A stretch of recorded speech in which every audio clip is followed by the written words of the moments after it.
ನಮಸ್ಕಾರ. ಈಗ ಪರೀಕ್ಷೆ ಟೈಮು.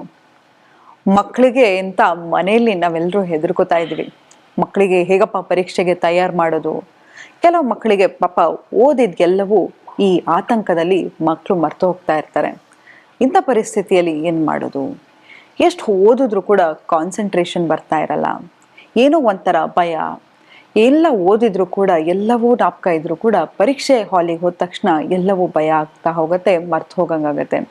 ಎಷ್ಟೇ ಕಲ್ತಿದ್ರು ಕೂಡ ನಂಗೆ ಗೊತ್ತಿರೋ ಪೇಪರ್ ಬಂದಿದ್ರು ಕೂಡ ಎಲ್ಲವೂ ಕೂಡ ಹೊಸದಾಗಿರೋ ಥರ ಕಾಣಿಸ್ತಾ ಇರುತ್ತೆ. ಯಾಕೆ ಹೀಗಾಗತ್ತೆ? ಪರೀಕ್ಷೆಯನ್ನು ಧೈರ್ಯವಾಗಿ ಹೇಗೆ ಫೇಸ್ ಮಾಡೋದು ಅನ್ನೋದ್ರ ಬಗ್ಗೆ ಇವತ್ತು ಮಾತಾಡ್ತಾ ಹೋಗೋಣ. ನೋಡಿ, ಮೊದಲನೇದಾಗಿ ಪರೀಕ್ಷೆ ಅಂತಂದ ತಕ್ಷಣ ನಮ್ಮೆಲ್ರಿಗೂ ಭಯ ಆಗತ್ತೆ. ಭಯದಿಂದ ನೋಡಿ, ಕೋವಿಡ್ ಬಂದಾಗಲೂ ಅಷ್ಟೇ, ಕೋವಿಡ್ ಬಂದು ಸತ್ತವ್ರಿಗಿಂತ ಭಯಪಟ್ಟು ಸತ್ತವರೇ ಜಾಸ್ತಿ. ಹಾಗಾಗಿ ಈ ಭಯ ಅನ್ನೋದು ನಮಗೆ ನಮ್ಮ ಬಾಡಿಗೆ ಆಗಿರಲಿ ಫಾರಿನ್ ಸಬ್ಸ್ಟೆನ್ಸ್ ಥರ. ಇದು ನಮಗೆ ಪ್ಯಾನಿಕ್ ಅಟ್ಯಾಕನ್ನು ತರ್ತಾ ಹೋಗುತ್ತೆ, ಆಂಗ್ಸೈಟಿಯನ್ನು ತರ್ತಾ ಹೋಗುತ್ತೆ, ಸ್ಟ್ರೆಸ್ಸನ್ನು ತರ್ತಾ ಹೋಗುತ್ತೆ, ನಮ್ಮ ಬಾಡಿಯನ್ನು ಫೈಟ್ ಆರ್ ಫ್ಲೈಟ್ ರೆಸ್ಪಾನ್ಸಲ್ಲಿ ಸದಾ ಇಡ್ತಾ ಹೋಗುತ್ತೆ. ಇದು ಖಂಡಿತವಾಗ್ಲೂ ಒಳ್ಳೆಯದಲ್ಲ. ನೋಡಿ, ಪ್ರತಿಯೊಂದು ಥಾಟಿಗೆ ಕೂಡ ವೈಬ್ರೇಷನ್ ಇದೆ. ಆ ವೈಬ್ರೇಷನ್ನು ರಿಯಾಲಿಟಿಯನ್ನು ಸೃಷ್ಟಿ ಮಾಡ್ತಾ ಹೋಗುತ್ತೆ. ಎಸ್ಪೆಷಲಿ ನಾವು ತಂದೆ ತಾಯಿಗಳು ನಮ್ಮ ಮಕ್ಕಳಿಗೆ, ಅಯ್ಯೋ ಮಗು ಪರೀಕ್ಷೆ ಇದೆ, ಮಗ ಸರಿಯಾಗಿ ಮಾಡ್ತಾನೋ ಇಲ್ವೋ, ಮಗಳು ಫೇಲ್ ಆಗಿಬಿಟ್ರೆ ಇವಳು ಏನು ಓದ್ತಾ ಇಲ್ಲ ಅಂತ ಹೇಳಿ ನನಗೆ ಬರ್ತಾರೆ. ಎಷ್ಟೋ ಜನ ಮಕ್ಕಳು 6ನೇ ಕ್ಲಾಸಲ್ಲಿ ಇರ್ತಾರೆ, 7ನೇ ಕ್ಲಾಸಲ್ಲಿ ಇರ್ತಾರೆ, ಏನೋ ನಾಳೆ ಅವ್ರ ಲೈಫ್ ಎಂಡೇ ಆಗಿಬಿಡುತ್ತೆ ಅನ್ನೋ ರೀತಿಯಲ್ಲಿ ಭಯ ಪಡ್ತಾ ಇರ್ತಾರೆ. ಹಾಗೆಲ್ಲ ಮಾಡ್ಲಿಕ್ಕೆ ಹೋಗ್ಬೇಡಿ. ಯಾಕಂತ ಹೇಳಿದ್ರೆ ಅದರಲ್ಲೂ ಮಕ್ಕಳು ತುಂಬ ಎನರ್ಜಿ ಸೆನ್ಸಿಟಿವ್ ಆಗಿರ್ತಾರೆ. ನೀವು ಎಷ್ಟೋ ಸತಿ ಸ್ವಲ್ಪ ಬೇಜಾರಾಗಿರಿ, ನೀವು ಏನು ಬಾಯಿ ಬಿಡಬೇಕು ಅಂತಿಲ್ಲ, ನಿಮ್ಮ ಮಕ್ಕಳಿಗೆ ಆಟೋಮೆಟಿಕ್ ಆಗಿ ಗೊತ್ತಾಗತ್ತೆ ಅವರು ಯಾಕೋ ಬೇಜಾರಾಗಿದ್ದಾರೆ ನಮ್ಮ ಅಪ್ಪ ಅಮ್ಮ ಅಂತ ಹೇಳಿ. ಸೊ ಮಕ್ಕಳು ಬೇಗ ಯಾವುದೇ ಎನರ್ಜಿಯನ್ನು ಅಬ್ಸರ್ವ್ ಮಾಡ್ತಾ ಹೋಗ್ತಾರೆ. ಅಂಥದ್ರಲ್ಲೂ ನೀವು ಭಯ ಪಡ್ತಾ ಇದ್ದಾಗ, ಆತಂಕವನ್ನು ಪಡ್ತಾ ಇದ್ದಾಗ ಅವರ ಮನಸ್ಸಲ್ಲೂ ಕೂಡ ಅದು ಗಾಢವಾಗಿ ಕೂತ್ಬಿಡುತ್ತೆ. ಹಾಗಾಗಿ ಇಂಥ ಸಮಯದಲ್ಲಿ ನಾವು ಧೈರ್ಯವಾಗಿರಬೇಕು. ಮನೆಯ ವಾತಾವರಣ ಹೇಗಿಡ್ಬೇಕಪ್ಪ ಅಂತ ಹೇಳಿದ್ರೆ, ನಾನು ಮೊಬೈಲ್ ಫೋನನ್ನು ನೋಡಿಕೊಂಡು ಮಗು ಮೊಬೈಲ್ ಯೂಸ್ ಮಾಡಬೇಡ ಅಂತ ಹೇಳಿದ್ರೆ ಮಕ್ಕಳು ಕೇಳ್ತವ? ಅವರ ಯಾಕಂತ ಹೇಳಿದ್ರೆ 0 to 7 years of a child is a sponge age ಅಂತ ಕರೀತಾರೆ. ಮಕ್ಕಳು ನಾವು ಏನನ್ನ ಹೇಳ್ತಿರ್ತೀವಿ, ಏನನ್ನ ನೋಡ್ತಿರ್ತೀವಿ, ಏನನ್ನ ಮಾಡ್ತಾ ಇರ್ತೀವಿ, ಅದನ್ನೇ ಮಿಮಿಕ್ರಿ ಮಾಡ್ತಾ ಹೋಗ್ತಾ ಇರ್ತಾರೆ. ಅದು ಕೂಡ ಅವರ ಪರ್ಸ್ನಾಲಿಟಿಯನ್ನು ಡೆವಲಪ್ ಮಾಡ್ತಾ ಹೋಗುತ್ತೆ. ಹಾಗಿದ್ಮೇಲೆ ನಾವು ಏನನ್ನ ಮಾಡ್ತೀವಿ ಅದನ್ನೇ ಪ್ರಾಕ್ಟೀಸ್ ಮಾಡ್ತಾ ಹೋಗ್ತಾರೆ. ಸೊ ನಾವು ಮೊಬೈಲನ್ನು ಯೂಸ್ ಮಾಡಿದ್ರೆ ಅವರಿಗೂ ಕೂಡ ಮೊಬೈಲ್ ಅಡಿಕ್ಷನ್ ಬಂದೇ ಬರುತ್ತೆ. ಈಗ ಎಕ್ಸಾಂಪಲ್, ನಮ್ಗೆ ತುಂಬ ಸ್ಟ್ರೆಸ್ ಆದಾಗ ನಾವೇನು ಮಾಡ್ತೀವಿ, ಮೊಬೈಲಲ್ಲಿ ಅದು ಒಂದು ರೀಲ್ ನೋಡೋದು ಅಥವಾ ಯಾವುದೋ ಒಂದು ಫ್ರೆಂಡಿಗೆ ಕಾಲ್ ಮಾಡೋದು, ಹೀಗೆ ನಮ್ಮ ಸ್ಟ್ರೆಸ್ಸನ್ನು ಎಲ್ಲೋ ಒಂದು ಕಡೆ ಡಂಪ್ ಮಾಡ್ತಾ ಹೋಗ್ತೀವಿ. ಆದರೆ ಮಕ್ಕಳಿಗೆ ಏನಾಗುತ್ತೆ, ಅದನ್ನೇ ಪ್ರಾಕ್ಟೀಸ್ ಮಾಡ್ಕೋತಾ ಹೋಗ್ತಾರೆ. ಎಕ್ಸಾಮ್ ಅಂದಾಗ ಆಯಿತು ಒಂದು 5 ನಿಮಿಷ ಗೇಮ್ ಆಡೋಣ ಅಂತ, ಆ 5 ನಿಮಿಷ ಯಾವತ್ತೂ ಮುಗಿಯೋದೇ ಇಲ್ಲ. 5 ನಿಮಿಷ 10 ನಿಮಿಷ ಆಗುತ್ತೆ, 10 ನಿಮಿಷ 15 ನಿಮಿಷ ಆಗುತ್ತೆ. ಮತ್ತೆ ನೀವು ಕರೆದಾಗ ಬಾರೋ ಓದ್ಕೋಬಾರೋ ಅಂತ ಹೇಳಿದ್ರೆ ಅವರಿಗೆ ಇರಿಟೇಷನ್ ಆಗಲಿಕ್ಕೆ ಶುರು ಆಗುತ್ತೆ.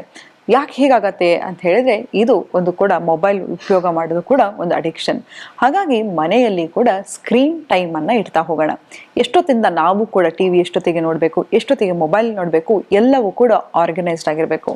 ನಂತರ ನೋಡಿ, ಆರ್ಗನೈಸ್ಡ್ ಹೋಮ್ ಆಗಿರ್ಬೋದು, ಆರ್ಗನೈಸ್ಡ್ ಟೇಬಲ್ ಆಗಿರ್ಬೋದು, ಡಿಸಿಪ್ಲಿನನ್ನು ತೋರಿಸ್ತಾ ಹೋಗುತ್ತೆ. ನೋಡಿ, ನೀವೊಬ್ಬರು ಮನೆಗೆ ಹೋದ ತಕ್ಷಣ ಅವ್ರ ಮನೆ ನೋಡಿ, ಅವ್ರ ಈ ಪರ್ಸ್ನಾಲಿಟಿ ಏನನ್ನೋದು ಹೇಳ್ತಾ ಹೋಗುತ್ತೆ. ಅವ್ರು ಹಾಕ್ತಕ್ಕಂಥ ಬಟ್ಟೆ ಆಗಿರ್ಬೋದು, ಅವ್ರು ಇಟ್ಕೊಂಡಿರ್ತಕ್ಕಂಥ ಕಬೋರ್ಡ್ ಆಗಿರ್ಬೋದು, ಎಲ್ಲವೂ ಆ ಪರ್ಸ್ನಾಲಿಟಿಯನ್ನು ತೋರಿಸ್ತಾ ಹೋಗುತ್ತೆ. ಯಾವಾಗ ನಮ್ಮ ಟೇಬಲ್ ಎಲ್ಲವೂ ಡಿಸ್ಆರ್ಗನೈಸ್ಡ್ ಆಗಿರುತ್ತೋ, ಏನು ಮಾಡಬೇಕು, ಏನು ಓದಬೇಕು, ಏನು ಮಾಡಬೇಕು ಅಂತ ಗೊಂದಲದಲ್ಲಿರುತ್ತೆ. ಫಸ್ಟ್ ನಿಮ್ಮ ಮಗು ಅಥವಾ ಮಕ್ಕಳಿಗೆ ಅವರ ರೂಮನ್ನು ಕ್ಲೀನ್ ಮಾಡ್ಕೊಳ್ಳಿಕ್ಕೆ ಹೇಳಿ. ಯಾವ ಪುಸ್ತಕವನ್ನು, ಯಾವ ಸಬ್ಜೆಕ್ಟನ್ನು ಓದಬೇಕೋ ಒಂದು ಟೈಮ್ ಟೇಬಲನ್ನು ಹಾಕಲಿಕ್ಕೆ ಶುರು ಮಾಡಿ. ಮಕ್ಕಳಿಗೆ ನಾವು ಎಷ್ಟು ಸತಿ ಓದು ಅಂತ ಹೇಳಿದ್ರೆ ಅವರಿಗೆ ಇನ್ನೂ ಎಷ್ಟು ಇರಿಟೇಟ್ ಆಗುತ್ತೆ ಅಂತ ಹೇಳಿದ್ರೆ, ಯಾವಾಗಲೂ ಓದು ಅಂತ ಹೇಳ್ಬೇಡ ಅಂತ ಹೇಳ್ತಾರೆ. ಹಾಗಾಗಿ ಮಕ್ಕಳಿಗೆ ಓದತಕ್ಕಂತಹ ವಾತಾವರಣವನ್ನು ಸೃಷ್ಟಿ ಮಾಡ್ತಕ್ಕಂಥದ್ದು. ಮನೆಯಲ್ಲಿ ಎಷ್ಟೋ ಜೋರಾಗಿ ಸೀರಿಯಲ್ ಹಾಕೋ ಬದಲು ಅಟ್ಲೀಸ್ಟ್ ಏನು ಇಲ್ಲ ಅಂತ ಹೇಳಿದ್ರೆ ಒಂದು ಓಂ ಅಂತ ಚಾಂಟಿಂಗ್ ಆದರೂ ಹಾಕ್ತಾ ಹೋಗಿ. ಯಾವಾಗ ನಾವು ಪ್ರತಿ ಸತಿ ನಾವು ನೋಡಿ ಬೇಕಾದ್ರೆ 24/7 ನಿಮ್ಮ ಕಿಚನಲ್ಲಿ ಯಾವುದಾದ್ರೂ ಒಂದು ದೇವರ ಹಾಡುಗಳನ್ನು ಹಾಕ್ತಾ ಹೋಗಿ.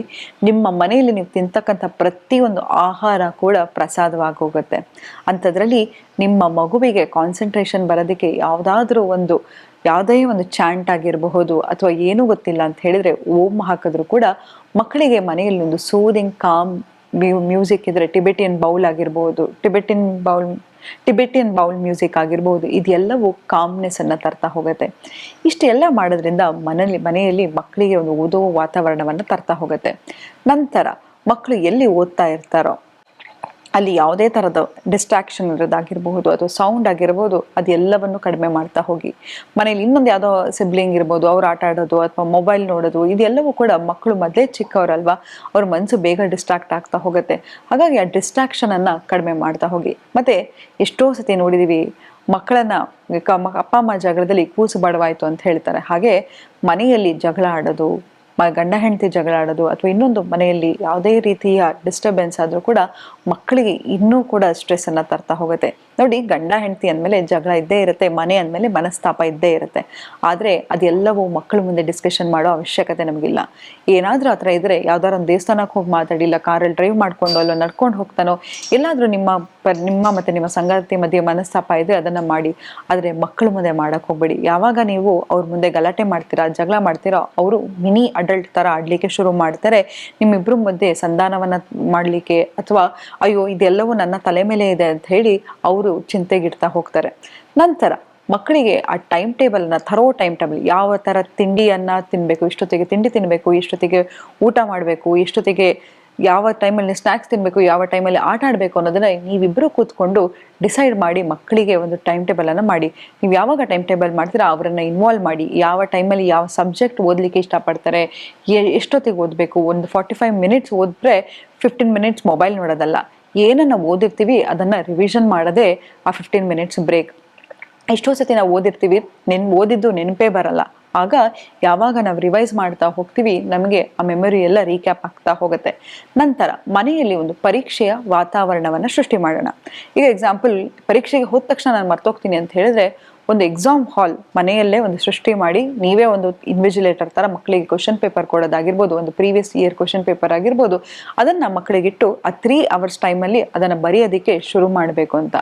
ಯಾವಾಗ ಮನೆಯಲ್ಲಿ ಪಿನ್ ಡ್ರಾಪ್ ಸೈಲೆನ್ಸ್ ಇಟ್ಟು ಆ ಮಕ್ಕಳಿಗೆ ಅವರ ಪೇಪರನ್ನು ಇವ್ಯಾಲ್ಯೂಯೇಟ್ ಮಾಡಲಿಕ್ಕೆ ಹೇಳಿ, ಸ್ಟ್ರಿಕ್ಟ್ ಇವ್ಯಾಲ್ಯೂಟರ್ ಥರ ಖಂಡಿತವಾಗ್ಲೂ ಈ ಪ್ರಾಕ್ಟೀಸನ್ನು ಮಾಡ್ತಾ ಹೋದರೆ ಅವರಿಗೆ ಎಕ್ಸಾಮ್ ಭಯ ಆಗಿರ್ಬೋದು, ಆತಂಕ ಆಗಿರ್ಬೋದು, ಎಲ್ಲವೂ ಕ್ರಮೇಣವಾಗಿ ಕಮ್ಮಿ ಆಗ್ತಾ ಬರುತ್ತೆ. ಮೊದಲನೇದಾಗಿ ಮಕ್ಕಳಿಗೆ ಎಕ್ಸಾಮಿನ ಆತಂಕ ಕಡಿಮೆ ಮಾಡಬೇಕು ಅಂತ ಹೇಳಿದ್ರೆ ತಂದೆ ತಾಯಿಯಾಗಿ ನಾವು ಹೆಚ್ಚಾಗಿ ಆತಂಕ ಪಡೋದನ್ನು ನಿಲ್ಲಿಸ್ಬೇಕು. ಖಂಡಿತವಾಗ್ಲೂ ಯಾವುದೇ ಪರೀಕ್ಷೆ ಆಗಿರಲಿ, ಅದು ಎಂಥದೇ ಆಗಿರಲಿ, ನಾವು ಮನಸ್ಸಲ್ಲಿ ಧೈರ್ಯ ಇದ್ದರೆ, ಕಾನ್ಫಿಡೆನ್ಸ್ ಇದ್ದರೆ, I can do it, I will do it, I am confident ಅಂತ ಇದ್ದರೆ ಎಂಥ ಪರೀಕ್ಷೆಯನ್ನು ಕೂಡ ನಾವು ಪಾಸ್ ಮಾಡ್ಬೋದು ಅಂತ ಹೇಳ್ತಾ ಇವತ್ತಿನ ಸಂಚಿಕೆಯನ್ನು ನಾನು ಮುಕ್ತಾಯಗೊಳಿಸ್ತಿದ್ದೀನಿ. ಧನ್ಯವಾದಗಳು.